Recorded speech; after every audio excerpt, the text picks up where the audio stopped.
நம்ம எல்லாத்துக்குமே சிப்ஸ்னா ரொம்ப ஃபேவரட் தாங்க. அதுலயும் மரவள்ளி கிழங்கு சிப்ஸ் எவ்வளோ சாப்பிட்டாலும் திகட்டாம சாப்பிடலாம். ஸோ அவ்வளோ டேஸ்டான சிப்ஸை நம்ம வீட்லயே ஹெல்தியா எப்படி செய்யறதுன்னு தான் நாம இன்னைக்கு வீடியோ பார்க்க போறோம். இது கிட்ஸுக்கெல்லாம் ரொம்ப பிடிக்கும். அதே மாதிரி நான் இன்னைக்கு யூஸ் பண்ற எண்ணெயில இருந்து மசாலால இருந்து எல்லாமே ஹெல்தியா யூஸ் பண்ணியிருக்கேன். வாங்க வீடியோவை ஃபுல்லா பாருங்க, எப்படி செய்யறதுன்னு கத்துக்கோங்க. இப்ப நான் இந்த மரவள்ளி கிழங்க நல்லா கிளீன் பண்ணி எடுத்தாச்சு. இதுல மேல இருக்கிற தோல் எல்லாமே நம்ம சீவி எடுத்துக்கலாம். சோ அது எப்படின்னு நான் சொல்றேன். இந்த மாதிரி இத லைட்டா மேல அந்த தோலை ஸ்கிளிட் போட்டுக்கோங்க. அப்ப எடுக்கிறப்ப ஈஸியா இருக்கும். இது நார்மலா நம்ம தோல் உரிப்போம் இல்லையா, அப்படி சீவி எடுத்தீங்கன்னாவே இது ஈஸியா வந்துடும். நம்ம ஸ்லிட் போட்டங்காட்டி அது ஈஸியா இருக்கும் நம்மளுக்கு எடுக்க. ஸ்லிப் போட்டு நம்ம கையில் இப்படி எடுத்தாவே தோல் வந்துடும். இதே மாதிரி நம்ம நல்லா ஃபுல்லா உரிச்சு எடுத்துக்கலாம். இப்ப பாத்தீங்கன்னா கிழங்கு மேல இருக்கிற தோல் எல்லாத்தையுமே நான் வந்து அப்படியே எடுத்தாச்சு. நான் முன்னாடி சொன்ன மாதிரி ஸ்லிட் போட்டு அந்த தோல் எல்லாமே உரிச்சு எடுத்தாச்சு. இப்போ இதை வந்து நம்ம சிப்ஸ் சீவறது இருக்கும் இல்லையா, அதுல சீவி எடுத்துக்கலாம். நான் இன்னைக்கு வந்து இந்த மாதிரி ஒரு சிப்ஸ் சீவறதை எடுத்திருக்கேன். ஸோ இதுல நம்ம நல்லா சீவி எடுத்துக்கலாம் மரவள்ளி கிழங்க.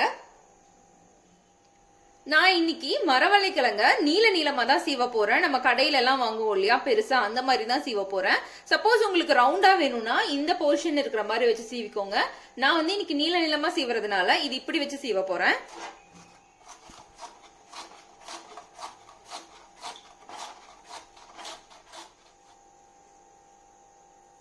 நம்ம இந்த மாதிரி கிழங்கு ஃபுல்லாவே சீவி எடுத்துக்கலாம். பாத்தீங்கன்னா இது ரொம்ப மெல்லிசாவும் இருக்காது, ரொம்ப திக்காவும் இருக்காது. சோ பாத்தீங்கன்னா தெரியும். சோ இந்த அளவுக்கு திக்னஸ் இருந்தா போதும். இந்த மாதிரி நம்ம கிழங்கு ஃபுல்லா சீவி எடுத்துக்கலாம். இப்ப பாத்தீங்கன்னா கிழங்கு எல்லாம் இப்படி சீவி எடுத்தாச்சு. நான் வந்து ஒரு மெத்தட்ல பண்ணுவேன். நம்ம வந்து சிலவங்க என்ன பண்ணுவாங்கன்னா இதை அப்படியே எடுத்து எண்ணெயில பொரிச்சுக்குவாங்க.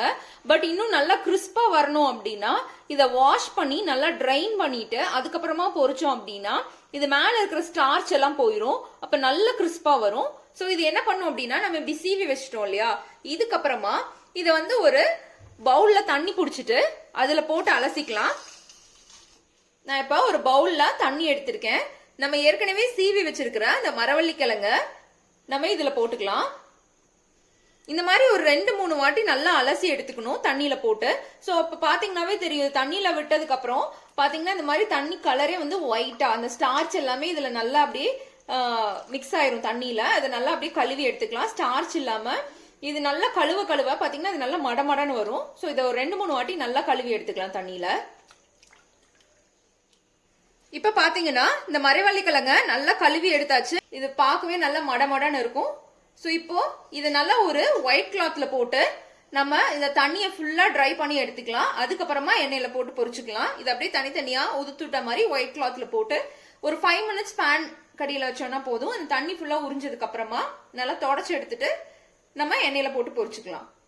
இந்த மாதிரி நம்ம வாஷ் பண்ண மரவள்ளி கிழங்க இந்த மாதிரி நம்ம ஒயிட் கிளாத்ல போட்டு நல்லா ட்ரை பண்ணி எடுத்துக்கலாம். இது ட்ரை ஆனதுக்கு அப்புறம் எடுத்து ஒரு 5 மினிட்ஸ் இருந்தா போதும் ஃபேன் காத்துலயே. இது நல்லா தொடச்சிட்டு ஈரம் ஃபுல்லா தொடச்சிட்டு நம்ம ஆயில்ல போட்டு பொரிச்சு எடுத்துக்கலாம். இப்போ சிப்ஸ் பொரிக்கிறதுக்கு நான் ஒரு பேன்ல தேங்காய் எண்ணெய் ஊத்தி வச்சிருக்கேன். ஸோ நீங்க எந்த குக்கிங் ஆயில் வேணாலும் யூஸ் பண்ணிக்கலாம். ஸோ இது எண்ணெய் நல்லா சூடானதும் நம்ம ஏற்கனவே ட்ரை பண்ணி வச்சிருக்கோம் இல்லையா மரவள்ளி கிழங்கு, ஸோ இதை வந்து நம்ம ஆட் பண்ணிக்கலாம்.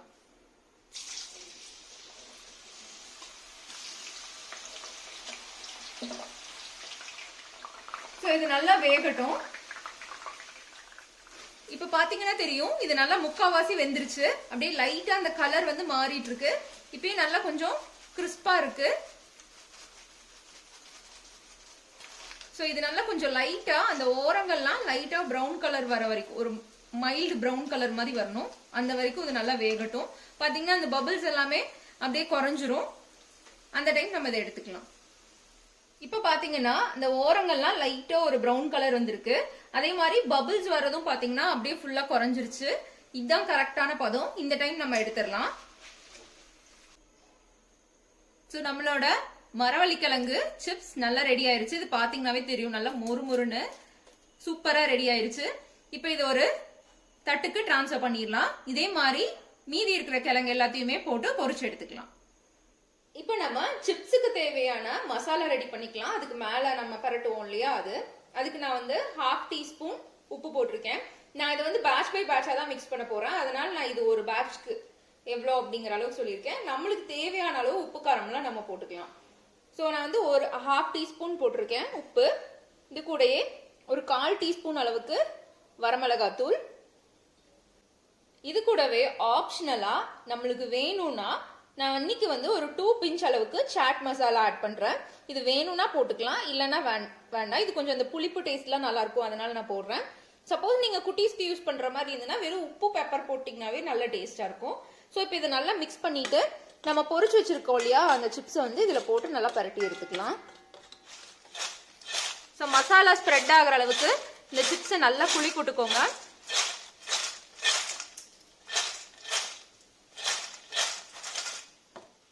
இப்போ நம்மளோட நல்ல கிறிஸ்பான மரவள்ளி கிழங்கு சிப்ஸ் சூப்பரா ரெடி ஆயிருச்சு.